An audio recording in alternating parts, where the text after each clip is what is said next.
ఇది పాలు పిండేసిన తర్వాత దీంట్లో పొటాషియం పరమాంగనేట్ కానీ లేకపోతే లిక్విడ్ వస్తుంది.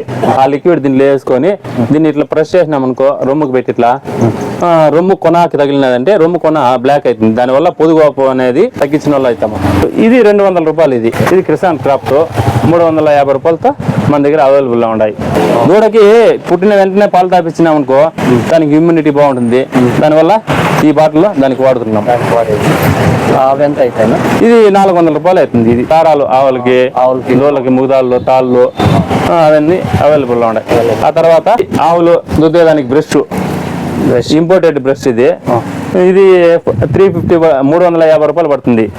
1 ఇయర్ గ్యారెంటీతో వస్తుంది ఈ బ్రష్ అయితే. ఆ తర్వాత ఇది పాల్ మిషన్, నానో మిషన్ అంటారు. ఒక ఆవు కాడింటి ఇంచుమించుగా ఒక 8 ఆవుల వరకు ఇది చాలా బాగుంటుంది. ఈ పాల మిషన్ వల్ల చాలా మంది చాలా ఉపయోగాలు ఉన్నాయి.